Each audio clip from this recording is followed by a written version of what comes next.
नमस्कार मित्रांनो, कविता अमृतकर या चॅनलमध्ये तुमचं सर्वांचं मनापासून स्वागत आहे। तर आजच्या व्हिडिओमध्ये आपण भद्रकाळ म्हणजे काय, भद्रा कोण होती आणि भद्रकाळात केलेले कार्य हे शुभ मानले जात नाही, तर याबद्दलची संपूर्ण माहिती आणि भद्रकाळाची कथा आपण जाणून घेणार आहोत। तर त्यासाठी व्हिडिओ शेवटपर्यंत बघा आणि जर चॅनलवर नवीन असाल तर चॅनलला सबस्क्राइब करायला विसरू नका। धार्मिक ग्रंथानुसार भद्रा ही भगवान शनिदेवांची बहीण आणि भगवान सूर्य यांची मुलगी होती।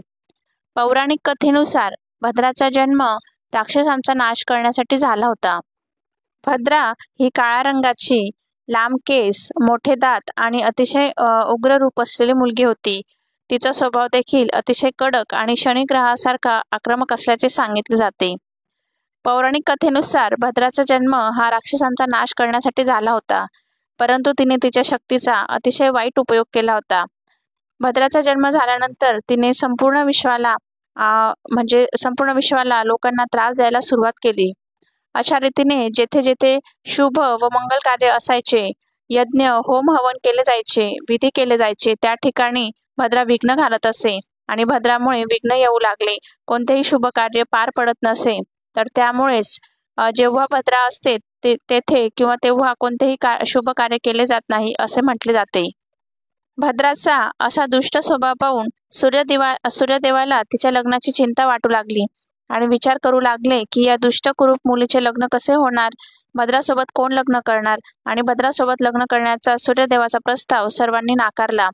तेव्हा सूर्यदेवाने ब्रह्माकडे योग्य सल्ला मागितला आणि त्यानंतर ब्रह्मदेवांनी भद्राच्या स्वभावावर नियंत्रण ठेवण्यासाठी ब्रह्मदेवाने तिला पंचांगाचा प्रमुख भाग असलेल्या वेष्टीकरणमध्ये स्थान दिले।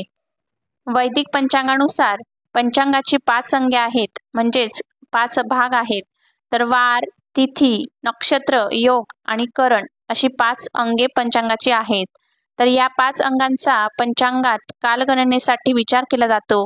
त्याचबरोबर सण, उत्सव, जयंती, पुण्यतिथी इत्यादींचा बोध पंचांगातून होत असतो।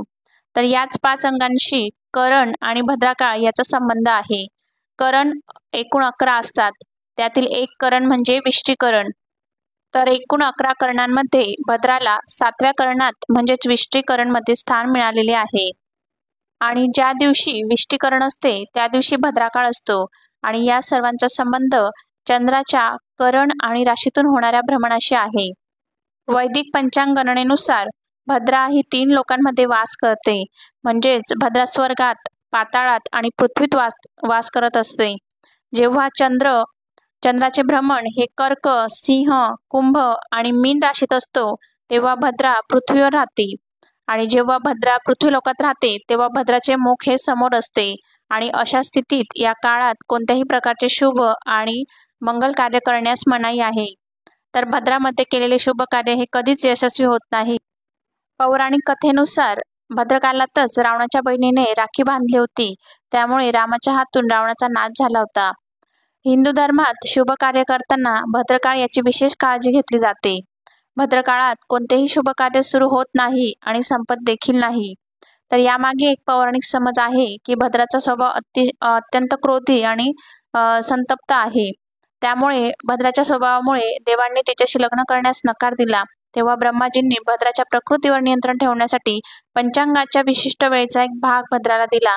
भद्रकाळात केलेल्या कामात अनुचित घटना घडण्याची शक्यता असते, तर त्यामुळे भद्रकाळात मुंडन करणे, गृहप्रवेश करणे, लग्न कार्य, पूजाविधी, होम हवन इत्यादी कामे अशुभ मानली जातात आणि ही कामे भद्रकाळात करू नये। भद्राचा संयोग हा काही ठराविक तिथींना होत असतो, तर त्या तिथी म्हणजे अष्टमी, चतुर्थी, एकादशी आणि पौर्णिमा या ठराविक तिथींना भद्रकाळाचा संयोग असतो। ज्योतिषशास्त्रात भद्र योगाचे दुष्परिणाम टाळण्यासाठी काही उपाय सांगितलेले आहे। तर ते उपाय म्हणजे सकाळी लवकर उठून सूर्याकडे बघत भद्राच्या 12 नावांचे स्मरण करावे।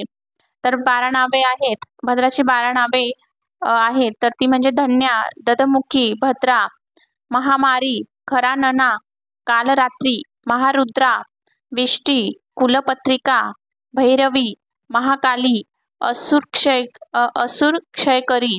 तर अशी 12 नावे घेतल्याने किंवा 12 नावांचे स्मरण केल्याने भद्राच्या अशुभ प्रभावापासून आपले संरक्षण होते. त्याचबरोबर भद्रापासून संरक्षण होण्यासाठी आपण शिवपूजन सुद्धा करू शकतो. तर शिवपूजन केल्याने सुद्धा भद्रकाळाचे दुष्परिणाम टाळू शकतात. तर मित्रांनो, या व्हिडिओमध्ये आपण भद्रकाळाविषयी संपूर्ण माहिती तसेच कथा जाणून घेतलेली आहे. तर आजचा व्हिडिओ तुम्हाला कसा वाटला मला कमेंट करून नक्की सांगा. आणि व्हिडिओ थोडा जरी आवडला असेल तर व्हिडिओला एक लाईक करा, चॅनलला सबस्क्राईब करा आणि अशीच छान नवनवीन व्हिडिओ बघण्यासाठी शेजारी दिलेल्या बेल आयकॉनलाही प्रेस करा. तर पुन्हा भेटूया अशाच एका छानशा व्हिडिओमध्ये. तोपर्यंत धन्यवाद.